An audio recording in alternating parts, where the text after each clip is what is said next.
እዚህ ከደረስን በኋላ የማንጠቅም እንሆናለን ብላችሁ ታስባላችሁ?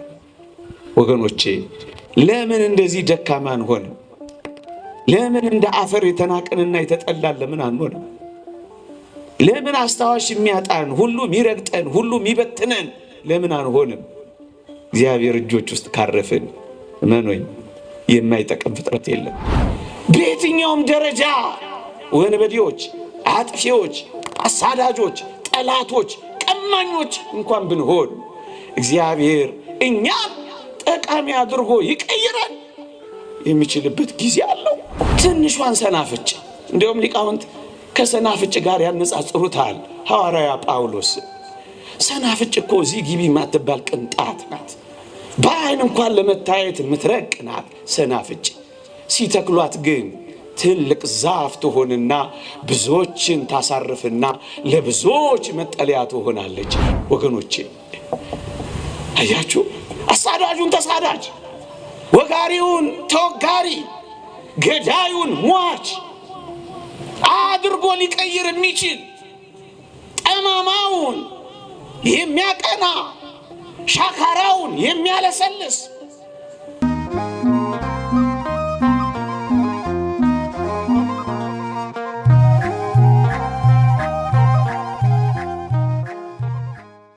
በስመ አብ ወወልድ ወመንፈስ ቅዱስ አሃዱ አምላክ አሜን።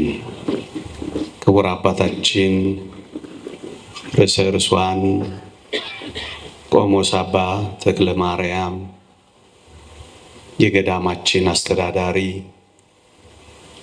ክቡር አባታችን መጋቤ ሐዲስ አባ ገብረ ማርያም የገዳማችን የስብከተ ወንጌል ኃላፊ፣ ሊቃውንተ ቤተ ክርስቲያን፣ መምህራነ ወንጌል፣ የገዳማችን የአምደ ሃይማኖት የሰንበት ትምህርት ቤት ደቀ መዛሙርት፣ እጅግ የተወደዳችሁ ምዕመናንና ምዕመናት፣ የተወደዳችሁ ዘማሪያን በልዑል እግዚአብሔር ስም እንደምን ሰነበታችሁ? እንደምን አላችሁ? አሜን። በምህረቱ የጎበኘን እንደ በደላችን ያልከፈለን እንደ ኃጢአታችን ያልተቆጣጠረን ይህችን ዕድል ለምስጋና ለውዳሴ በቤቱ ለመሰብሰብ የሰጠን አሁንም የሚያስተምረን የሚያጽናናን የሚያጸናን አምላካችን እግዚአብሔር ይክበር ይመስገን፣ ይክበር ይመስገን፣ ይክበር ይመስገን። ለቀደምት አበው ለነቢያት፣ ለቅዱሳን ሐዋርያት፣ ለሐዋርያውያን አበው ለሊቃውንት የገለጸላቸውን ምስጢር ለሁላችንም ይግለጽልን። እንደ እግዚአብሔር ቅዱስ ፈቃድ ከኔ ጋር በሚኖረን የትምህርት መርሃ ግብር ትጠቅማለህ በሚል ርዕስ እንማራለን። ከእግዚአብሔር ጋር ሆኖ በእግዚአብሔር እጅ ላይ አርፎ የእግዚአብሔር ክንዶች ደግፈውት እግዚአብሔርን ተስፋ አድርጎ በእግዚአብሔር መንገድ ተራምዶ ራሱን ለእግዚአብሔር ሰጥቶ የማይጠቅም ፍጥረት የለም። ብዙ ጊዜ ብዙዎች በብዙ መሰነካክሎች፣ በብዙ መንቻካ ፈተናዎች፣ በብዙ ውጣ ውረዶች መጨረሻ ላይ የምንደርሰው እኔ የማልጠቅም ስለሆነ ነው፣ እኔ ምንኛ የማረባ ሰው ነኝ ብለን ከዚያም ወደ ሌሎች ጥፋቶች ነው የምንሄደው። ለዚህ ነው እግዚአብሔር የነካው የእግዚአብሔር እጆች ያረፉበት የእግዚአብሔርን ተስፋ የቀመሰ የእግዚአብሔርን መንገድ የተረዳ በእግዚአብሔር አሰራር ውስጥ ራሱን ለእግዚአብሔር አሳልፎ የሰጠ ማንም ይሁን ማን ይጠቅማል፣ እንጠቅማለን። እሱን ማሳሰብ ነው የዚህ ስብከት ሐሳብ። የተወደዳችሁ ክርስቲያኖች እንደው ከመጀመሪያው ካነሰው እዚህ ግባ ከማይባለው ብዙዎቻችን ምን ይጠቅማል ብለን ከምናሳንሰው በእግሮቻችን ከረገጥነው በእጆቻችን ከምንጨብጠው ከአፈር እንኳን እንነሳ። የተወደዳችሁ ክርስቲያኖች በጣም ደካማ፣ በጣም መናኛ፣ በጣም እዚህ ግባ የማይባለው በጣም ደካማው ይሄ አፈር እኔና እናንተን የመሰለ ውብ ፍጥረት ያስገኛል ብላችሁ አስባችሁ ነበር? የተወደዳችሁ ክርስቲያኖች እግዚአብሔር እጆች ውስጥ ያረፈው አፈር ምንኛ ውብ ሆኖ እንደተፈጸመ ተመልከቱት። የማይጠቅም የማይረባ የነበረው ይሄ አፈር ውብ የሆነ ፍጥረት ነበር የሆነው። ይሄ ምንን የሚያሳየን ይመስላችኋል? የቱንም ያክል ደካሞች፣ የቱንም ያክል መናኛዎች፣ የቱንም ያክል ያነስን፣ የተጣልን፣ የተረገጥን ደግሞም የተረሳን እንኳን ብንሆን እግዚአብሔር ልጅ እጅ ላይ እስካረፍን ድረስ እንዴት ውብ ፍጥረት ሊሆን እንደሚችል ያሳይ። የተወደዳችሁ ክርስቲያኖች ለዚህ ነው እግዚአብሔር ጋር ኖሮ የማይጠቅም ነገር የለም ለማለት የምንደፍረው። እስኪ አስቡት፣ ከዚህ አፈር ነው ብርቱ አጥንት የተገኘው ወገኖቼ። ይሄ ምንድን ነው የሚያሳየን? በየትኛውም ድካም ውስጥ እንኳን ብንሆን፣ በየትኛውም መቆም የማንችልበት ልፍስፍስነት ውስጥ እንኳን ብንሆን፣ በየትኛውም አቅመ ቢስነት ውስጥ እንኳን ብንኖር እግዚአብሔር ደካማ ከሆነው አፈር ብርቱ የሆነ አጥንት ማስገኘት የሚችል አምላክ ነው። እስኪ አስቡት፣ እውነት አጥንት የተገኘው አሁን ከአፈር ነው ቢሏችሁ ታምኑ ነበር? እንደሱ ነው የሆነው ወገኖቼ። ዛሬ መቆም ያቃተን፣ ዛሬ መበርታት ያቃተን፣ ዛሬ በድካም የምንጠራ፣ ዛሬ ልፍስፍሶችና አቅመ ቢሶች የሆን እንኳን ብንሆን በእግዚአብሔር እጆች ላይ ከተሰራ፣ እግዚአብሔር እንዲሰራን ከፈቀድን፣ እግዚአብሔርን የሕይወታችን ቀዳሚ ካደረግን፣ እግዚአብሔር ሰሪያችን ከሆነ እኛም ጭቃ ነን አንተም ሰሪያችን ነህ እንዳለ ነቢዩ እግዚአብሔር እንዲሰራን ከፈቀድን እመኖኝ የቱንም ያክል እንደ አፈር ደካማ እንሆን እግዚአብሔር ከአፈር ደካማ ውስጥ ከሚበተነው ነገር ውስጥ ከሚረገጠውና ከሚልፈሰፈሰው ነገር ውስጥ እግዚአብሔር ብርቱ ነገር ያወጣል። ለዚህ ነው እግዚአብሔርን ጋር ሆኖ የማይጠቅም የለም ያለው ወገኖቼ። በምድራችን ላይ በጣም የተናቁ ነገሮች፣ እንደውም ይቅርታ አድርጉልኝ፣ ለስድብ እንኳን ስንነጋገር አፈር አይደል የምንባባለው? ለስድብና ለማላገጫ እንኳን ይሆን ነው። በእንደዚህ አይነት አጠራር እንኳን ልንጠራ የምንችል እንኳን ብንሆን እግዚአብሔር በዚህ በማያምር ነገር ውስጥ ውብ ነገር እንደሚሰራ እናውቃለን። በሚበተነው ነገር ውስጥ የሚሰበሰብ ነገር እግዚአብሔር ይሰራል። በማይቆመው ነገር ውስጥ እግዚአብሔር የሚቆም ነገር ይፈጥራል። ወገኖቼ እኔና እናንተ ውስጥ ያለው እግዚአብሔር የሰራው ሊቃውንት እንደሚናገሩት ከ6 ፋብሪካ በላይ ነው እኔና እናንተ ውስጥ እግዚአብሔር ስራ ይሰራው። ዓለም ቢኮርጀው የማያልቅበት ጥልቀትና ምጥቀት ያለው ህይወት ነው እኛ ሰውነት ውስጥ የተፈጠረው። እግዚአብሔር ምንም ከሆነው ነገር ውስጥ ይሄን ያህል ውስብስብ ነገር ከሰራ ታዲያ በእኔና በእናንተ ህይወት ውስጥ አፈር አይደለንም? ዛሬ የክርስቶስን ስጋና ደም ተዋህደናል እኮ ዛሬ። የተጣልን እኮ አይደለንም ዛሬ። የተነሳንና የነቃን እኮ ነን ዛሬ። ታዲያ እንደዛ በነበርንበት ህይወት ውስጥ ካለመኖርና ምንም ከነበርንበት ህይወት ውስጥ እንደዚህ ምን ጠቅም ካደረገን እዚህ ከደረስን በኋላ የማንጠቅም እንሆናለን ብላችሁ ታስባላችሁ? ወገኖቼ ለምን እንደዚህ ደካማ አንሆንም? ለምን እንደ አፈር የተናቀንና የተጠላን ለምን አንሆንም? ለምን አስታዋሽ የሚያጣን ሁሉ የሚረግጠን ሁሉ የሚበትነን ለምን አንሆንም? እግዚአብሔር እጆች ውስጥ ካረፍን እመኑኝ የማይጠቅም ፍጥረት የለም። እንደው ከትንሹ ነገር እኮ ልነሳ ብዬ ነው ወገኖቼ። ሌላ ከፍ ያለውን ነገር እስኪ ያስቡት።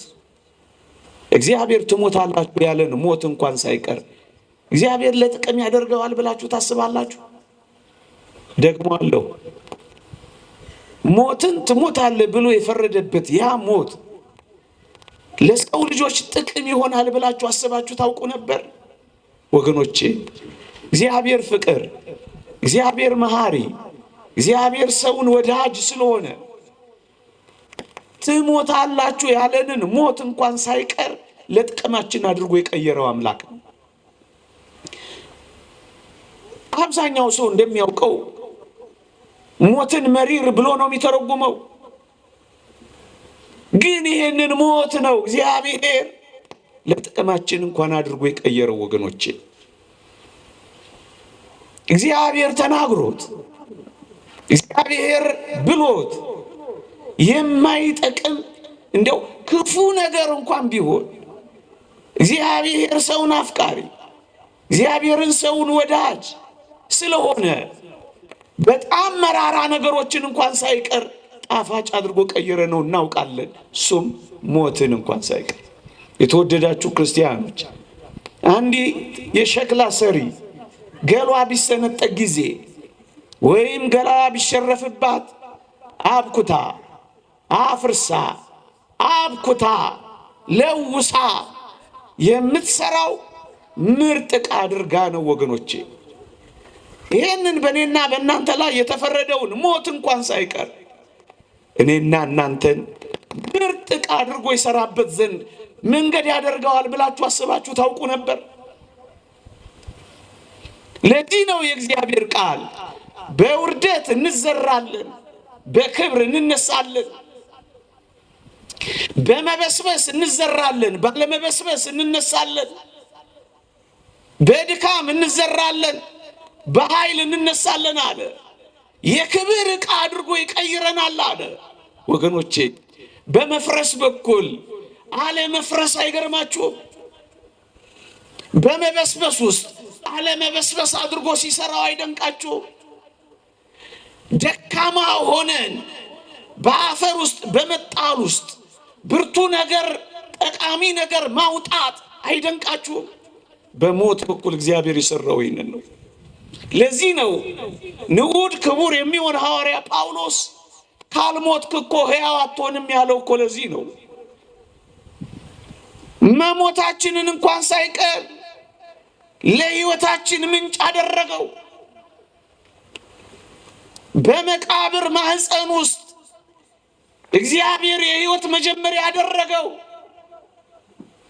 ስንሞት ሕይወትን እንድንጀምር ጸጋ አድርጎ ቀየረው። ቅዱስ ባስልዮስ ዘቂሳርያ እንደተናገረው እግዚአብሔር ኃጢአትን ለማገድ ለመከልከል የሰጠው ስጦታ ቢኖር ሞት ነው ይላል። ወገኖቼ ሞት ባይኖር ኖሮ ምንኛ ወንጀል ይስፋፋል፣ ምንኛ ስግብግብነት ይበዛል፣ ምንኛ መተላለቅ ይነግሳል። እመኑኝ ሞትን እንኳን ሳይቀር እግዚአብሔር ለጥቅማችን አድርጎት እኮ ነበረ። ታዲያ ይህንን እንደና አጋግ ያሉት ሰዎች ሞት እንዴት መሪር ነው ያሉትን ክርስቶስን ለማያ ከእሱ ጋር ለመኖሪያ መንገድ አድርጎ ይጠቅመን ነበር ብላችሁ ታስባላችሁ? ለዚህ እኮ ነው በጣም አስደንጋጭ ፍርድ የሆነው ሞት እንኳን ሳይቀር የሚሻል መንገድ ተብሎ ለመጠራት የበቃው። ምክንያቱም ክርስቶስን ማያ መንገዳችን ሆነ። ከዚህ ሥጋዬ ከተለየው በኋላ ከዚህ ቁርበቴ ከራኩ በኋላ እግዚአብሔርን ፊት ለፊት አየዋለሁ፣ ዓይኖች የሚመለከቱታል እስከ ማለት የደረሱት አባቶቻችን ሞትን እግዚአብሔርን የማያ መንገድ አድርጎ ለጥቅም አድርጎ ቀየራ፣ ለወጣ። ይህንን መራራ ጣፋጭ አድርጎ ቀመመዋ። ወገኖቼ ይህንን ለጥቅም ያደርገዋል ብላችሁ አስባችሁ ነበር? የመክበሪያ መንገዳችን፣ ከእሱ ጋር የመኖሪያ ጎዳናችን፣ ወደ ሰማይ ርስት መመለሳችን፣ እውነተኛውን ሕይወት መጀመሪያችን አድርጎ ቀየረዋ እግዚአብሔር። ለዚህ ነው ቅዱስ ጳውሎስ ለእኔ ሕይወት ክርስቶስ ሞትም ጥቅም ነውና ያለው። ጥቅም አደረገው። ይህን አስባችሁ ታውቃላችሁ? ማን ሊያስበው ይችላል? በመፍረስ ውስጥ፣ በመበስበስ ውስጥ፣ በመጣል ውስጥ እግዚአብሔር ሕይወት ይሰራል ብላችሁ ታስባላችሁ? ለእኛ የሚታየ የስንዴ ዘለላዋ ፈርሳ በስብሳ የምትጠፋ ነበር የሚመስለን። መፍረሷ መበስበሷ እስካለመኖር ድረስ አፈር ውስጥ መላወሷ፣ ብርሃን በሌለበት ጨለማ፣ ሕይወት ያለ በማይመስልበት ድቅድቅ እግዚአብሔር ግን ፍሬን ያፈራ ነበረ። ይሄ ምን ያሳየናል? እንደ ክርስቲያን በየትኛውም ድቅድቅ፣ በየትኛውም ጨለማ፣ በየትኛውም ሕይወት የለበትም በሚባለው ውስጥ እግዚአብሔር ሕይወት ሊሰራ የሚችል አምላክ መሆኑን ያስረዳል። ይህንን ተዉት። የአንደኛው መቶ ክፍለ ዘመን ሐዋርያ የሚባል አንድ ታላቅ መምህር እንደነበር እናውቃለን። ጋሽ ግርማ ይባላል። አንድ ቀን ሲያስተምረን እንዲህ አለ። እንኳን እሰይ አዳም በደለ አለ። ይህ ሰው እንኳን በደለ እንኳን እሰይ አዳም በደለ አለና አዳም ባይበድል ኖሮ የእግዚአብሔርን ፍቅር እንዴት እቀምሰው ነበር? የእግዚአብሔርን ፍቅር እንዴት አውቀው ነበር አይልም? ወገኖቼ አዳም ባይበድል ኖሮ እግዚአብሔር ፈጣሪነቱን ብቻ አውቅ ነበር አለ አከታትሎ።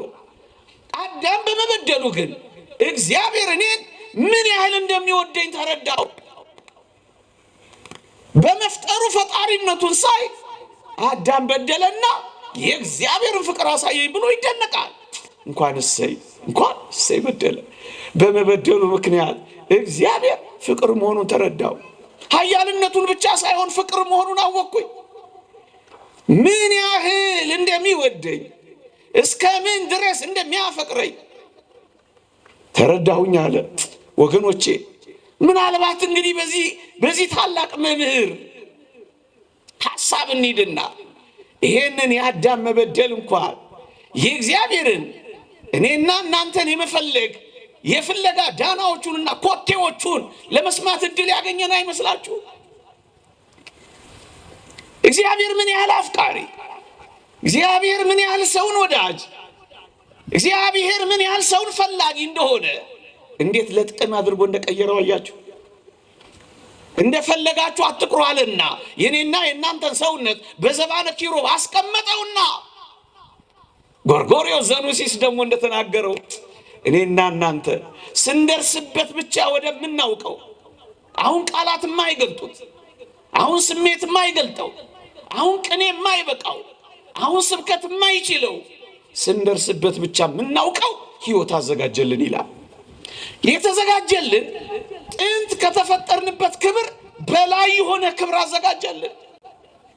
አሁን ወደዛ ክብር ብቻ አይደለም የምንገባው፣ ወደማናውቀው ክብርም ጭምር ነው የምንደርሰው ወገኖቼ። ታዲያ ይሄ ከምን መነጨ? ቅድም መምህሩ ያለው ነው። እሰይ እንኳን አዳም በደለ። ይሄን በመበደሉ አለ የልብ ስፋት የፍቅሩ ጥልቀት እኮ ነው። ኢየሱስ ክርስቶስን አገኘ ነው። በላ ጠጣ ከኛ ጋር፣ አማኑኤል ከኛ ጋር ሰው ሆነ። በዓይኖቻችን ተገለጠ፣ በእጆቻችን ዳሰስ ነው። አብሮን መኖር ጀመረ። እግዚአብሔር ምን ያህል ቅርባችን እንደሆነ አየነው። ልዕልናውን ብቻ አይደለም ትሕትናውን ተረዳ ነው። ጉልበቱን ብቻ አይደለም ፍቅሩንም ተደነቅን። ታዲያ ይህንን ለጥቅም አድርጎ እግዚአብሔር ሲቀይረው አያችሁ፣ እንዴት ይደንቃል! እናንተ የተወደዳችሁ ክርስቲያኖች እንዴ በጣም የማይጠቅሙ የነበሩ ሰዎች፣ በጣም ጠላት የነበሩትን ሰዎች፣ በጣም አሳዳጅ የነበሩትን ሰዎች፣ በጣም ደረጃ አንድ አጥፊዎች የነበሩትን ሰዎች እግዚአብሔር በጣም ጠቃሚዎች አድርጎ እንደቀየረ አልሰማችሁም? በሞቴ አሁን ሳውልን የሚያክል ጳውሎስን የሚያክል ሰው አንድ ቀን ቤተ ክርስቲያንን ይጠቅማል ብላችሁ አስባችሁ ነበር? ከዋሉበት አላሳድር ካደሩበት አላስውል ያለ እንዲህ ያለ ምርጥ አሳዳጅ ምርጥ ተሳዳጅ ሆኖ ይጨርሳል ብላችሁ አስባችሁ ነበር? እንዴ ደብዳቤ ጽፎ ክርስቲያኖችን የሚያስወግር እንዲህ ያለው ሰው ወጋሪ ተወጋሪ ይሆናል ብላችሁ ጠርጥራችሁ ነበር? አዎ በየትኛውም ደረጃ እግዚአብሔር ጋር የደረሰ ሳይቀየር የቀረ ማን ነው ወገኖቼ? እንዲህ ያለው ሰው ነው በመጨረሻ ላይ ከልዋሪቆን እስከ ደማስቆ የሚንከራተት አብሪ ኮከብ የሆነው። እንዲህ ያለው ሰው ነው በመጨረሻዎቹ ቀናት ለመሳዋት ቀርብ ያለው እስኪል ድረስ ተሳዳጅ የሆነው። የተወደዳችሁ ክርስቲያኖች እንዴ አብሮት የሚማር ሰው ቅዱስ እስጢፋኖስ አንድ ባች የነበሩ ሲወገር ልብስ ያዥ የነበረ ሰው መጨረሻ ላይ ነፍሱን ያስይዛል ለክርስቶስ ብሎ የጠረጠረ ሰው ነበር። ይህ ምን ያሳያል? በየትኛውም ደረጃ ወንበዴዎች፣ አጥፊዎች፣ አሳዳጆች፣ ጠላቶች፣ ቀማኞች እንኳን ብንሆን እግዚአብሔር እኛም ጠቃሚ አድርጎ ይቀይረን የሚችልበት ጊዜ አለው፣ ቀን አለው፣ ዘመን አለው፣ መንገድ አለው። እግዚአብሔር እንዴ ትንሿን ሰናፍጭ እንዲሁም ሊቃውንት ከሰናፍጭ ጋር ያነጻጽሩታል። ሐዋርያ ጳውሎስ ሰናፍጭ እኮ እዚህ ግቢ የማትባል ቅንጣት ናት፣ በዓይን እንኳን ለመታየት የምትረቅ ናት። ሰናፍጭ ሲተክሏት ግን ትልቅ ዛፍ ትሆንና ብዙዎችን ታሳርፍና ለብዙዎች መጠለያ ትሆናለች። ጳውሎስ እንደሱ ነው ይላሉ። በእውነት በአቴና የነበረውን ያን ዲዮናስዮስን የሚያክል ፈላስፋ ያስጠለለ እኮ እንደ ሰናፍጭ ያለው ማንም የማይጠረጥረው እኮ ሰው ነው ጳውሎስ። ቤተ ክርስቲያን እሱን ለመቀበል ተጠራጥራ ነበር ይላል አንድ ሊቅ። እንዴ እንደ ጳውሎስ የምንጠረጠር እንኳን ብንሆን እግዚአብሔር ጠቃሚ አድርጎ የሚቀይርበት ቀን ነበር። ለጥቅም አድርጎ የሚቀይርባቸው እንደ በርናባስ ያሉ ሰዎች እግዚአብሔር ነበሩት። ወገኖቼ አያችሁ፣ አሳዳጁን ተሳዳጅ፣ ወጋሪውን ተወጋሪ፣ ገዳዩን ሟች አድርጎ ሊቀይር የሚችል ጠማማውን የሚያቀና ሻካራውን የሚያለሰልስ እግዚአብሔር በእጆቹ ሲሰራ እንደ ጳውሎስ አንጸባራቂ ሰው እግዚአብሔር ያወጣ ነበር። ወገኖቼ ዛሬ አንዳንዶች ባሉበት ማንነት አይጠቅሙም ብለን ማንናገረው እኮ ለዚህ ነው ወገኖቼ። ኋለኞች ፊተኞች የሚሆኑት እግዚአብሔር ጠቃሚ አድርጓቸው። ዋና ተናጋሪው በርናባስ ነበረ። ሐዋርያት ሥራ እስከ ምዕራፍ 13 አንብቡት። በርናባስና ሳውል ሲል ታገኙታላችሁ። ሲጨርስ ግን የሐዋርያት ሥራ ከ13 በኋላ ግን ተመልከቱት፣ ሳውልና በርናባስ በሚል ተቀየረ። ሳውል የሚጠቅም ሰው ሆና እንቅልፍ እያጣ በረሃብ እየተወለገ በጾም እየተቃጠለ እንደ ጥራጊ ጉድፍ እየተጣለ እንዳበደ ውሻ እየተወገረ ምን አይነት ታላቅ ቀዳሚ ሰው ሆነ መሰላችሁ? ይሄ የሆነው እግዚአብሔር ጠቃሚ አድርጎ መቀየር ስለሚችል ነው ወገኖቼ። ይሄው ጠቃሚ አድርጎ ቀየረው። ዛሬ በየትኛውም ደረጃ እንዴ አሁን እንደነ ሙሴ ጸሊም ያሉ ሰዎች ማን ጠቃሚ ይሆናሉ ብሎ አሰበ ወገኖቼ? እነዚህ ሰዎች አሁን ጠቃሚ ይሆናሉ ብሎ አሰበ። እንዴት ይደንቃል! ሰው ሁሉ የሚፈራቸው፣ ሰው ሁሉ የሚሸሻቸው፣ ስማቸውን ሲያይ የሚደነግጥባቸው ሰው ሁሉ ይፈልጋቸዋል ብላችሁ ታስባላችሁ? አባ ሙሴ አባ ሙሴ አባ ሙሴ እየተባለ ዝነኛ ይሆናል ብላችሁ አስባችሁ ታውቃላችሁ? እግዚአብሔር ያደረገው ይሄ ነው። ይኸውላችሁ እስካሁን ዝነኞች ናቸው። ይኸውላችሁ እስካሁን ጠቃሚዎች ናቸው። ሞተው ይጠቅማሉ። ዘመን አይሽራቸው። እግዚአብሔር ጠቃሚ ሲያደርግ አሻግሮ ነው። የትኛው ወንበዴ ነው ታዲያ ዛሬ በእግዚአብሔር ተስፋ የሚቆርጠው? የማልጠቅም ሰው ነኝ እንደጀመረ ይጨርሰኝ ብሎ ራሱን ሱስ ውስጥ የሚከተው የትኛው ሰው ነው ታዲያ እኔ ልመለስ የማልችል ምርጥ ወንበዴ ነኝ የሚለው? የተወደዳችሁ ክርስቲያኖች እንደ አባ ሙሴ የተሸሻችሁ ብትሆኑ፣ እንደ ጳውሎስ ሰው ሁሉ የጠረጠራችሁ ብትሆኑ መኖኝ አንድ ቀን የምትፈለጉበት፣ አንድ ቀን ለምስክርነት የምትበቁበት ቀን ያመጣ እንደሆነ ምን ታውቃላችሁ? እንደ ጀመረ ይጨርሰኝ እኔ የማልነሳ ቅስሜ የተሰበረ ነው እንድንል ድል የማይሰጠን እግዚአብሔር እንዲህ ያሉትን የማይጠቅሙ ሰዎች ጠቃሚ አድርጎ ሲቀየር ነው። ማነው የማይጠቅም? የማያውቁ ሰዎች ዓለምን ይቀይራሉ ብላችሁ ታስባላችሁ? አደረገው። እግዚአብሔር በአንዳንዶች እውቀት ላይ ተጨምሮ እውቀትም ይሆን እንዳይመስላችሁ። እግዚአብሔር በባዶ ነገር ውስጥ የሚሞላ፣ እግዚአብሔር ባላዋቂዎች ውስጥ እውቀት የሚገልጥ፣ እግዚአብሔር በመናኛዎች ውስጥ የሚያበረክት፣ እግዚአብሔር የሉም በሚባሉ ሰዎች ውስጥ የሚያኖር አምላካችን እንደሆነ አውቀነዋል። እንጠቅማለን። እሱን ነው የሚያሳየን ወገኖቼ። እንዴ መስቀሉንስ እስኪ ያስቡት። ከ300 ዘመን በኋላ የክርስቶስ መስቀል ሳይፈርስ ሳይበሰብስ ሳይጠፋ ከ300 ዘመን በኋላ ይጠቅማል ብላችሁ ታስቡ ነበር ወገኖቼ? እግዚአብሔር ዘመን አስቀረው። የእግዚአብሔርን ሥራ ዘመን አስረጀው። እግዚአብሔር አሰራሩን ዘመን አሸንፈው። ለምን 300 ዘመን አይሆንም እንዴ? እግዚአብሔር ካረፈበት፣ እግዚአብሔር ከነካው ማን ፈራሽ ነው? ማን ወዳቂ ነው? ማን ተጣይ ነው እንዴ? የክርስቶስ ሰውነት ያረፈበት ስጋውና ደሙን የተቀበልክ አንተ ይህን ያህል ተስፋ መቁረጥ አለብን እንዴ? ደሙን የጠጣ ስጋውን የበላ በልጅነት የተጠመቅ የሆነ ነገር ቀበረኝ አልነሳም እንዴት ትላለህ? ለምን ጥቂት ጉድፍ ብቻ አይደለም። አንተ እኮ ምናልባት ጥቂት ጉድፍ ነው የሚኖርብህ፣ በጣም ጥቂት። ይሄ ግን ለዘላለም ቀብሮኝ ይኖራል እንዳትል። ያ ሁሉ የኢየሩሳሌም ጉድፍና ቆሻሻ፣ ያ ሁሉ የኢየሩሳሌም ያ ሁሉ መጣያ የሆነው መስቀሉን ለምን አታየው? ከ300 ዘመን በኋላ ሲወጣ አዲስ ይሆናል። እግዚአብሔር እንዴት እንደሚሰነግል፣ እግዚአብሔር እንዴት እንደሚያስውብ፣ እግዚአብሔር እንዴት ሥራ እንደሚሰራ ያየነው አንዱ እኮ በመስቀሉ ነው።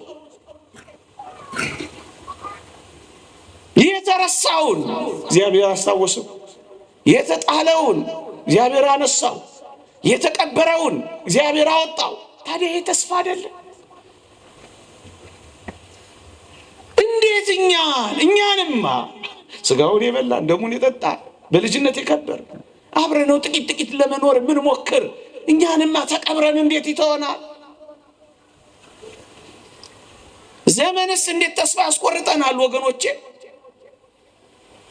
እንዴ በዓለም ሁሉ የተዋረደው የሆነውን ይሄን መስቀል ዓለም ሁሉ እንዲያከብረው የሚያደርግበት ቀን ይመጣል። ቀን ይመጣል። ይኸው አከበረው ዓለም፣ ይኸው አደነቀው ዓለም። እነሱ የሚያውቁት በውርደት ነበር። ዓለም ግን በክብር አሁን አወቀው። ዛሬ የተዋረደ ማንነት፣ ዛሬ ዝቅ ያለ ስብዕና፣ ዛሬ እዚህ ግባ የሚባል አኗኗር ልንኖር እንችላለን። ግን እግዚአብሔር እንዲያርፍብን ከፈቀድን እመኑኝ ተቀብረን አንቀርም፣ እንወጣለን። ጠፍተን አንቀርም፣ እንገኛለን። ተረስተን አንቀርም፣ እንታውሳለን። ተዋርደን አንቀርም፣ እንከብራለን። ሞተን አንቀርም፣ ሕይወት እናገኛለን። ወጥተን አንቀርም፣ እንገባለን። አንክሰን አንቀርም፣ ደግሞ ጸንተን እንቆማለን። አዝነን አንቀርም፣ ደግሞ እንደሰታለን። ነፍርቀን አንቀርም፣ ደግሞ እንስቃለን። እግዚአብሔር ያደረገው ይሄንን ነው። እግዚአብሔር ያደረገው ይሄንን ነው። ዘመን ረዘመ እንኳን ብንል ለ300 ዘመናት፣ አሁን ከዚህ በላይ ሊረዝም ይችል ይሆን? ወገኖቼ እውነት እንደው እስኪ ተመልከቱት። አሁን ሙት ከሆነው ከሳራ ማህፀን ይስሐቅን የመሰለ ጣፋጭ ይገኛል ብላችሁ ታስባላችሁ? ማህፀኗ እኮ ሞቷል። ለዚህ እኮ ነው በወንጌል ከነዚህ ድንጋዮች ልጆች ላስነሳ ይችላል ተብሎ የተጻፈው እኮ ለዚህ ነው። ድንጋይ የሚለውን ሲተረጉሙ ሊቃውንት የሐናን ማህፀን ያመጣሉ። በቃ አብቅቷል፣ ድንጋይ ሆኗል። እግዚአብሔር ግን ከዚህ ድንጋይ ውስጥ ሰው አለው። ሰው አለው እግዚአብሔርን ገና አልቀመስ ነው ይሆን? እግዚአብሔርን ገና አላወቅ ነው ይሆን? እግዚአብሔርን ገና አላጣጣም ነው ይሆን? እግዚአብሔር በድንጋይ ውስጥ የሚፈልቅ ምንጭ ብቻ አይደለም፣ እግዚአብሔር ሰው አለው። ባበቃ ነገር ውስጥ እግዚአብሔር ሕይወት አለው። እንደሱ ነው ያየነው። እግዚአብሔር በሞተ ነገር ውስጥ ድምፅ አለው። እንደሱ እኮ ነው ያደረገው። እግዚአብሔር በማህፀን ውስጥ ያለውንም በምድር ያለውንም በሰማይ ያለውንም እግዚአብሔር ጠቃሚ ያደርገዋል። የማይጠቅም ምንም ነገር እግዚአብሔር እዚህ ምድር እንኳን ተውት፣ እኔና እናንተ እዚህ ምድር ውስጥ ፈጥሮት የማይጠቅም ነገር አለ? ምንድን ነው የማይጠቅም? እንኳን እኔና እናንተ ጥቃቅን ፍጥረቶች እንኳን ሳይቀር ለጥቅማችን የተፈጠሩም አልነበር? ማን ነው አልጠቅምም ብሎ ደፍሮ ሊናገር የሚችል? ዘመን የረዘመበት ማን ነው? ቀን አለፈብኝ የሚል ማን ነው?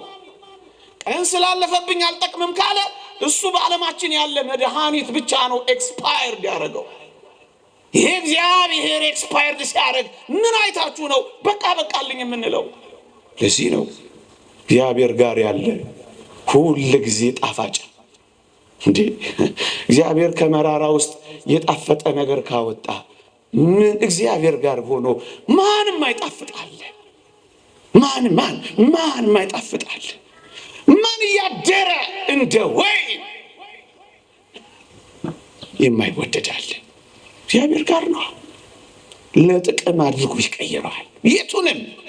የቱንም ለጥቅም አድርጎ ይቀይረዋል። የተወደዳችሁ ክርስቲያኖች እንደ ዮሴፍ ተረስተንም እስር ቤትም ይሁን እንደ መስቀሉ ተቀብረንም ይሁን እንደ ጳውሎስ ተጠርጥረንም ይሁን አንድ ቀን ግን እግዚአብሔር ሲጎበኝ መጥቀማችን ግን አይቀሬ ነው። የትም ይሁን የት መጥቀማችን ግን አይቀሬ ነው። የተወደዳችሁ ክርስቲያኖች በረሃ ለበረሃ ሲሰደድና ሲንከራተት የነበረው ያ ዳዊት አንድ ቀን ይጠቅማል ተብሎ ይታሰብ ነበር። አቤሴሎምም ሳኦልም ያሳደደው በምድረ በዳ የተንከራተተው አንድ ቀን ወደ ዙፋኑ ይመለሳል ብሎ የሚያስብ ነበር። በእነዚያ ብርቱ የሳኦል ክንዶች በእነዛ እልፍ ጦሮች ውስጥ አልፎ ያ ዳዊት በእውነት የሚጠቅም ሰው ይሆናል ብሎ የሚያስብ ነበር? ማንም። ወገኖቼ እንኳን ዳዊትን እናመላለሱን ተዉት። እነዛ ዳዊት የተሸሸገባቸው ምድረ በዳዎች ጠቃሚ የሆኑ ነበር ብሎ የሚያስብ አለ? ብዙዎቹን የዳዊትን መዝሙራት ተመልከቷቸው። ዳዊት የዘመራቸው በቤተ መንግስት ውስጥ አልነበረም። ዳዊት የዘመረው በምድረ በዳዎች ነበር። በኤዶምያስ ምድረ በዳ የዳዊት መዝሙር ሲል ታገኙታላችሁ። በይሁዳ ምድረ በዳ የዳዊት መዝሙር ሲል ታገኙታላችሁ። በቤተ መንግስት ከዘመረው በላይ እግዚአብሔርን በፍለጋ በምድረ በዳ የዘመረው ይበልጣል። ወገኖቼ ይህ ዓለም በዚህ ዘመን እንደ ምድረ በዳ የሆነብን ብዙዎች አለን። የሚጠጣ ያለ እንደ ምድረ በዳ የሆነብናለን የሚበላ ያጣን። እንደ ምድረ በዳ የሆነብናለን ማረፊያ ያጣን። እንደ ምድረ በዳ የሆነብናለን መሰማሪያ ያጣን። እንደ ምድረ በዳ የሚሆንብናል ያጣናለን። በእውነት መሸሸጊያ ዋሻ፣ መጠለያ፣ ፍርክታ፣ ማረፊያ ያጣች ነፍስ ትኖራለች። ግን መኖይ እነዛ ምድረ በዳዎች እንደ ዳዊት ላለ እግዚአብሔርን ለምትፈልግ ነፍስ እንደ ቅድስተ ቅዱሳን የማመስገኛ የቅኔ ማህሌት መሆን ትችላለች። የቅኔ ማህሌት አደረጋት። መነኮሳትን፣ መናንያንን፣ ባህታውያንም እንደዚህ ነው ያደረጉት። ተራራውን ሲያዩ ዝም ብለው ተራራውን አይደለም የሚመለከቱት ወገኖቼ፣ አይደለም። በእነዚያ ተራራዎች ውስጥ የእግዚአብሔርን የማሳረፊያ ረጅም እጆች ነው የሚያዩት፣ ተራራውን አይደለም። ምድረ በዳውን ሲያዩ እግዚአብሔርን ነው የሚያዩት። ወዳጄ መከራን ስታዩ እግዚአብሔርን ይኸው፣ መንገላታትን ስታዩ እግዚአብሔርን ይኸው። በእነዛ ሁሉ ጠላቶች ተከቦ ዳዊት በዝማሬን የቀጠለው። አሁን እነዛን ምድረ በዳዎች የመዝሙር ቦታዎች አድርጎ ለጥቅም መቀየር ይችላል። አዎ ይችላል። መከራ ማመስገኛው መሆን ይችላል። ማዘንበልህ ቀና ማያ መሆን ይችላል። የበዛብህ የአጋንንት ውጊያና ጦር መዋጋ፣ መጠንከሪያ፣ መበርቻ መሆን ይችላል። ለጥቅም አድርገህ መዋል ትችላለህ። እንደ ዳዊት በእውነት እንዴት ይደንቃል! እኔ በጣም ይደንቀኝ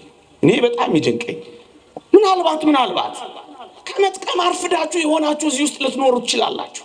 ያለፉትን ዘመናት ሳልጠቅምን የቆየሁት ራሴን አልጠቀምኩ፣ ቤተሰቤን አልጠቀምኩ፣ ቤተ ክርስቲያንን አልጠቀምኩ፣ አገሬን አልጠቀምኩ፣ ወገኔን አልጠቀምኩ። አሁን ከእንግዲህ በኋላ እኔ እጠቅማለሁ። የብዙ ሰዎች ሐሳብና ጥያቄ ይሆናል። እመነኝ ትጠቅማለህ። ቅዱስ ጳውሎስ አናሲሞስ ስለሚባል ሰው የጻፈው ለፊሊሞና እንዴት አስደናቂ ቃል መሰለ! እስካሁን ስላልጠቀመህ ከእንግዲህ በኋላ ግን ስለሚጠቅመን ብሎ የጻፈልህ እንዴት ያስደንቃል! እስካሁን ሳትጠቅሚ ልትኖሪ ትችላለሽ። እስካሁን ሳትጠቅም ልትመላለስ ትችላለህ።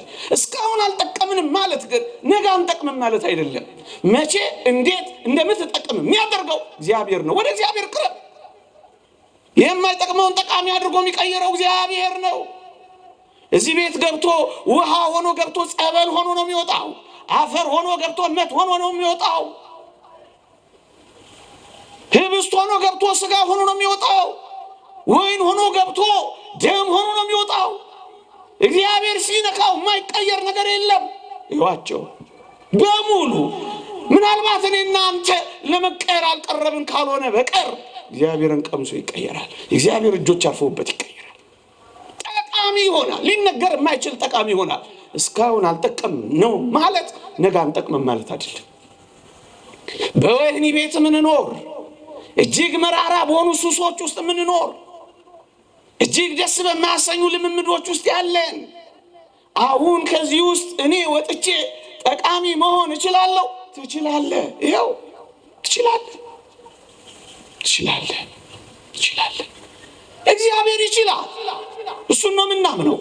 ለአንተ የሚያቅት ነገር የለም ተብሎ አልተጻፈም። አንተ ታቅተዋለህ። አፈር ካላቃተው እንዴ፣ ሰማይ ካላቃተው፣ ሞት ካላቃተው፣ ኃጢአት ካላቃተው፣ በሽታ ካላቃተው፣ ሲኦል ካላቃተው አንተ ምን ሆነ ነው እኔ ለእግዚአብሔር አቅተዋለሁ የምትለው? እንዴ እግዚአብሔር የሲኦል መክፈቻ ቁልፎች ካለው ያንተን ልብ ለመክፈት እግዚአብሔር ያቅተዋል። በተዘጋ ግድግዳ የገባ አንተ ትንሽ ባዘነበልከው ሰው ልብ ውስጥ ክርስቶስ አይገባም። እመነኝ፣ ትሁት ስለሆነ ስለሚለማመጥህ እንጂ ሰብሮህ ሊገባ ይችል ነበር። እሱ ፍቅር ነው፣ በማስገደድ አይደለም፣ በጉልበት አይደለም፣ በፍቅር ነው። እና ማንም አይጠቅማል። እስካሁን አልጠቀምን ይሆናል፣ እመኑኝ፣ ነገ ግን እንጠቅማል። ይልቅ ለመጥቀም እንዘጋጅ። በአንድ ጊዜ ላንጠቅም እንችላለን። እንደ አናሲሞስ ቀስ እያልን ግን እንጠቅማለን። ቀስ እያልን እንጣፍጣለን። በአንድ ጊዜ ማካልክ ትዕቢት ነው። ለምን ትዕቢተኛ ትሆናለህ? በአንድ ጊዜ የበቃ ይተሃል። በአንድ ጊዜ መጠቅ አይተሃል? በአንድ ጊዜ ጸደቅ አይተሃል? የለም። ቀስ በቀስ ቅዱስ ማርቆስን ተመልከቱት። በስብከት ወንጌል አገልግሎት ቅዱስ ጳውሎስ ከቅዱስ ጴጥሮስ ጋር በሐሳብ እስኪለያዩ ድረስ እናቴ ናፈቀችኝ ብሎ ጥሏቸው ሄዶ ነበር። አንድ ሊቅ ሲናገር ቅዱስ ጳውሎስ ቅዱስ ማርቆስን ያነሳው ይላል በሮሜ መልእክት መጨረሻው ላይ ማርቆስም ደግሞ የተወደደ ወንድማችን ማርቆስ ሰላምታ ያቀርብላችኋል ይላል። ማርቆስን ከ17 ዓመት በኋላ ነው ጳውሎስ ስሙን ያነሳው ይላል። ከ17 ዓመት በኋላ ልጠቅም ትችላለህ። ከ27 ዓመት በኋላ ልጠቅም ትችላለህ። ከ37 ዓመት በኋላ ልጠቅም ትችላለህ። ከ107 ዓመት በኋላ ልጠቅም ትችላለህ። አንተ ቀን ምን አስቆጠረ?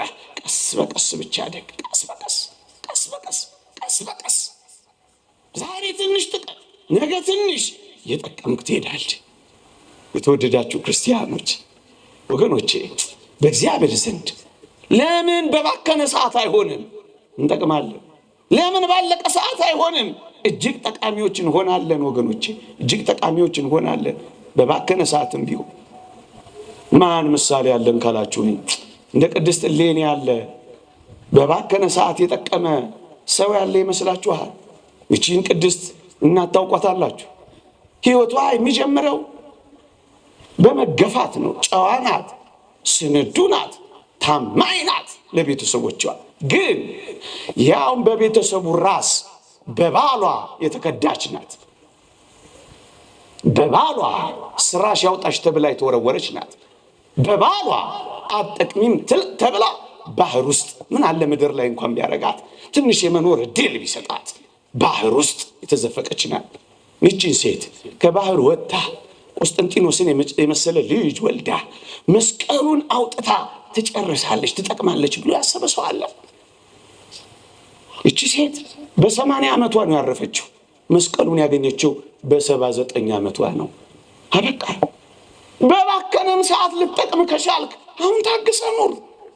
እንዲህ ካልሆነ እወጣለሁ፣ ማን ይጎዳል? እንዲህ ካልሆነ ማን ያቆማለሁ? አንተ ትቆማለህ። እግዚአብሔርና እግዚአብሔር ሥራ ይቀጥላል። ብናምነው ይታመናል፣ ባናምነውም የታመነ ሆኖ ይቀጥላል። በ79 ዓመቷ በጣም የምትጠቅም ሴት ሆና በቃች። ወዳጄ የባከነ ሰዓት በሕይወታችን የለም። ለምን 3 ሰዓት አይሆንም? እንደ መስቀል ላይ ለምን 3 ሰዓት? ለምን 1 ደቂቃ አትሆንም? እግዚአብሔርን ብዙ ሰዎች የታረቁት በብዙ ጸሎት መሰለ። እኔን በደለኛውንና ኃጢአተኛውን ማረኝ እያሉ ሰማይን ቀና ብለው ላለማየት ምድርን አቀርቅረው የተመለከቱት በአንዲት አረፍተ ነገር ታርቀዋል። አበቃ አበቃ። ቀኑ ከረፈደ የሚመጡትንም በመጀመሪያ የሚመጡትንም እግዚአብሔር የሚቀበል አምላክ ባለቀ ሰዓት። የተወደዳችሁ ክርስቲያኖች ይህቺ ሴት የቀድሞ የመገፋት ሕይወቷ አላበለሻትም። ቤተሰብ የገፋልን እንኖር እንችላለን። ያመነው የካደን ልንኖር እንችላለን። ያመነው ስለ ካደን ራሳችንን ክደን ምናልባት ግሮሰሪ ውስጥ እየተጠረግን ያለን ወንዶች ወይም ሴቶች ተስፋ የቆረጥን እንኳን ብንሆን ይህችን ሴት ልናስባት አይገባም። ጠቃሚ እንሆናለን። ለምን እዛ እንከርማለን? ለምን እኛ ደግሞ ሌሎች ያበላሹን አንሶ እኛ ደግሞ ለመበላሸት ራሳችንን አሳልፈን እንሰጣለን? እንጠቅማለን። እኔ ስታመን ምን ነው እግዚአብሔር ጉድ አደረገኝ እያለች ከእግዚአብሔር ጋር ትግል የገጠመች አይምሰልህ። ብዙ ሰዎች እንዲህ አይነት ትግል ገጥመናል። በጣም ይደንቃል። እግዚአብሔር እኮ በእውነት ክርክር የምንገጥመው እሰጥ አገባ የምንገባው እንካ መንካ የምንለው አምላክ እኮ አይደለም እግዚአብሔር። እኛን ለማናገር መፍቀዱ እንኳን አይደንቅም። እኛን ለማየት መምረጡ እንኳን እግዚአብሔር አይደንቅም። ታስበው ዘንድ ሰው ምንድን ነው? እኛን ማሰቡ አይደንቅም? የተወደዳችሁ ክርስቲያኖች ከእግዚአብሔር ጋር እጠቅማለሁ አልጠቅምም እያልን ሰጣ ገባ መግባት የለብንም። እንጠቅማለን። ምን ነው እንደዚህ? ምን ነው እንደዚያ? እግዚአብሔርን በአንዳንድ ነገሮች የምንሞግተውና ሰጣ ገባ የምንገጥመው እንዴት ሊሆን ይችላል? እግዚአብሔርን ያላውቅ አንተ ብቻ ታውቃለህ። ከኔ የሚጠበቅብኝ ራሴን ብቻ ለአንተ አሳልፌ መስጠት። እቺ ሴት ባጣችው ነገር እየተቆጨች በትናንትናዋ እየተናደደች የነገ ህልሟን ያጨለመች እንዳይመስላችሁ። ትላንት አለፈ፣ በቃ ሄደ። ነገዋን አላበላሸችም። ህይወት ቀጠለ። ህይወት ይቀጥላል። ህይወት ይቀጥላል። ህይወቷን የቀጠለችው እንደውም በጣም የሚደንቀው ስትገፋ ወደ መስቀሉ ሄዳ መመርኮዝን የመረጠችው። ይልቅ ወደ መስቀሉ እናናረፍ። እንደ ይሁዳ መሰቃየህን አትፈልግ። ሰይጣን በጣም ክፉ ነው። ይሁዳ ክርስቶስን አሳልፎ ከሰጠ በኋላ ታስታውሳላችሁ፣ በጣም ያሳዝናል። ተጸጸተ፣ ደግሞ አለው ተጸጸተ። ይሄን ጸጸት ሲያይ ግን ዲያብሎስ ሌላ ወጥመድ ፈጠረ። ምን ፈጠረ? ከተጸጸተ ምን ሊያደርግ ነው? ወደ ክርስቶስ ሄዶ ይቅር በለይ ሊል ነው። ስለዚህ ዲያብሎስ ምን አደረገ? ይሄን ጸጸቱን ተጠቅሞ ይሁዳን ወደ መስቀሉ ሳይሆን ወደ መሰቀያ ቦታ መራው። ለምን? ወደ ክርስቶስ ከሄደ ዲያብሎስ አንድ ነገር ያውቃል። ክርስቶስ ይሁዳን እንኳን ሊምረው የሚችል ፍቅር መሆኑን ያውቃል። ሊድንበት ነው። እንዳይድንበት ምን አደረገው? ወደ መስቀሉ ከመሄድ ይልቅ ወደሚሰቀልበት እንጨት መራው። ይሁዳ በዚህ ተደመደመ። በእርግጠኝነት ቅዱስ ዮሐንስ አፈወርቅ እንደተናገረው ክርስቶስ ይሁዳን እንኳን ሳይቀር እጆቹን ዘርግቶ ይቀበለው ነበር ይላል። አንተ ይሁዳን የሚቀበል አምላክ እንኳን እያለህ አንተ ከዚህ አምላክ በብዙ ርቀት ትሮጣለህ፣ በብዙ ርቀት ትሸሸዋለህ፣ በብዙ ርቀት አይቀበለኝም፣ እንድጠቀም አያደርገኝም ብለህ ከሱ ደግሞ ጀርባህን ሰጥተህ ትኮበልላለህ። በቃ አስጨከነው። ወደ መስቀሉ ሳይሆን ወደ መሰቀያ ወሰደው። በቃ ተከመረበት፣ አድብቶ ያዘው። ሰይጣን እንደዚህ ነው የሚያደርገው ወገኖች። እና በባከነም ሰዓት እንደዚች ሴትዮ እንደዚች ቅድስት እናት ልትጠቅም ከቻልክ ምን ታውቃለህ? ዝም ብለን እንመላለስ፣ ዝም ብለን እጆቻችንን ዘርጋ፣ ዝም ብለን እንለምነው፣ ዝም ብለን እንማጸነው፣ ዝም ብለን በፊቱ እንቆይ። በመጨረሻዋ ሰዓት አስደናቂ ሰዎች እንሆን ዘንድ ለምን እግዚአብሔር እንጠረጥረዋለን? የተወደዳችሁ ክርስቲያኖች ልድገመው እስኪ። እንደ ዮሴፍ ተረስተ፣ እንደ መስቀሉ ተቀብረ፣ እንደ ጳውሎስ ተጠርጥረ፣ እንደ እሌኒም ተወርውረ፣ እንደ ዳዊትም ተሰደ ይሆናል። ግን በእርግጠኝነት ትጠቅማለህ። አንድ ቀን ትጠቅማለህ። የእኔም ያንተም የሁላችንም ጊዜ ሲመጣ ሁላችንም እንጠቅማለን። ብቻ ግን እግዚአብሔር እጆች ውስጥ እንረፍ። አውግስጢኖስ እንደተናገረው ነፍሳችን ካንተ በቀር በሌላ በማንም አታርፍም እንዳለው የነፍሳችን ማረፊያ እሱን እናድርገው። ግን እንጠቅማለን፣ ይቀይረናል።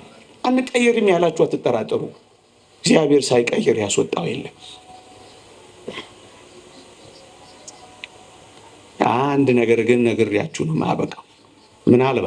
ምናልባት በዚህ ምድር ላይ ማንጠቅም ሰዎች እንኳን ሆነን ብናጠናቀቅ እመኑኝ የምንጠቅምበት ቀንና የምንጠቅምበት ቦታ ግን አለን። ለዚህ ምርጥ ምሳሌ የሚሆነኝ አልዓዛርን እግዚአብሔር ያሳያችሁ፣ ልዑል ያመልክታችሁ። ጠቃሚ ይሆናል ብላችሁ አስባችሁ ታውቁ ነበር? እኔ በጣም ነው የሚደንቀኝ፣ ሁሌ ሳነሳው የሚመስጠኝ። ድሃ ነው፣ በድህነት ላይ በቁስል የተመታ ነው። በቁስል መመታት ላይ አስታማሚ ያጣ ነው። አስታማሚ በማጣት ላይ ውሾች ቁስሉን እየላሱት እስኪንከባከቡት የደረሰ ነው። ውሾችን የሚያባብርበት አቅም እስኪያጣው ድረስ እንኳንም በውሾች ደስ የሚሰኝ ነው። ቢለምን የሚሰጠው የለም። ባለጸጋውን ብቻ ነው የሚያየው። በኦሪት ነው የኖረው። ተስፋ ትንሣኤ አልተሰበከ። ታዲያ ይሄ ሁሉ ሰው እስከ መጨረሻ በዚህ ኑሮ የኖረው አንድ ቀን ይጠቅማል ብላችሁ አስባችሁ ታውቁ ነበር? አዎ፣ አልዓዛር የሚጠቅምበት ጊዜና አድራሻ ነበረው። እሱም በሰማይ ነው። ደግሞ አለው። የተወደዳችሁ ክርስቲያኖች ክርስቲያን የሆነው በዚህ ዓለም ደልቶን፣ በዚህ ዓለም ተመችቶን፣ በዚህ ዓለም ፈንጥዘን፣ በዚህ ዓለም ተዝናንተን ለመኖር አይደለም። እንዳታስቡት ከሆነ እሰየው፣ ግን አይደለም። ለዚህ ነው ቅዱስ ጳውሎስ በዚህች ሕይወት ብቻ ክርስቶስን ተስፋ ካደረግን ምንኛ ምስኪኖች ነን ያለው። ለዚህ ነው በዚህች ሕይወት ብቻ ነው እንዴት ክርስቶስን ተስፋ የምናደርገው? የአንዳንዶች ሊሆን ይችላል፣ የኔና ያንተ ደግሞ ላይሆን ይችላል። እንደ አልዓዛር በምድር ላይ የማንጠቅም ሆነን ብናጠናቀቅም እንደ ቅድስት እሌኒ በባከነ ሰዓት የምንጠቅም እንኳን ባንሆንም ግን በሰማይ መጥቀማችን ይጀምራል። ታዲያ ከዚህ በላይ የክርስቲያኖች ተስፋና ሕይወት አለ? አዎ፣ በሰማይ ድሃ አይደለም የምንሆነው፣ ባለጸጋ ነው የምንሆነው። በሰማይ በበሽታ የተመታ በቁስል የተጠቃ አይደለም፣ መታመም ነው የሚጠፋው። በሰማይ አስታማሚ አይደለም የሚያጣው። የተወደዳችሁ ክርስቲያኖች፣ በውሾች የተከበበው ሰው በመላእክት አጀብ ነው የገባው። በምድር ላይ እንደ ማዕበል በምትናወዝ እንደ ባህር ላይ ኑሮ የኖረው ወደ አስደናቂ የእረፍት ወደቡ መልህቁን የተከለው አልዓዛር እንዴ በመላእክት እቅፍ ነው የገባው። ባለጸጎችን ብቻ አይደለም፣ እጅግ አስደናቂውን አምላኩን ጭምር ነው ያየው። ታዲያስ በጣም የሚጠቅምበት ጊዜ ይመጣል መሰላችሁ? ታገሱ ክርስቲያኖች፣ አትቸኩሉ ክርስቲያኖች። የኔና የእናንተ ምርጥ ጊዜ በሰማይ ሊጀምር ይችላል። አልዓዛር በዛ በሰማይ አሁን ቪአይፒ ወይም ቪቪአይፒም በለው እንደሱ መኖር ነው የጀመረው። ተፈላጊ ሰው፣ ምርጥ ሰው፣ ዝነኛ ሰው ነው የሆነው።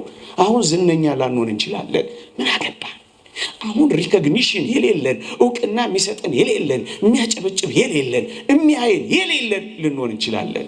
በመጨረሻው ዓለም ግን ሁሉም አይን ወደኛ ይመጣል። አንድ ቀን ያላየው ባለጸጋው ነው እንኳን ከሩቅ አየው ይላል አብርሃምን። ደግሞስ አልዓዛርንም በቅፎ አየው ይላል። አልዓዛር የመታየት ቀን ይመጣል በሰማይ። የዝነኝነት ቀን ይመጣል በሰማይ። ታዲያ አልዓዛር ጊዜ አልጀመረም ብላችሁ ታስባላችሁ? አልዓዛር በጣም ጠቃሚ መሆኑን የምትረዱት አልዓዛርን ስደድልኝ ማለት ተጀመረ። ተፈላጊ ትሆናል፣ በባትሪ የምትፈለግ ትሆናል። ያ ቁስል ያከክበት እጅህ እንኳን ሳይቀር የጣቱን ጫፍ አስነክቶ ምላሴን ያበርድልኝ ዘንድ እባክህን ላክልኝ።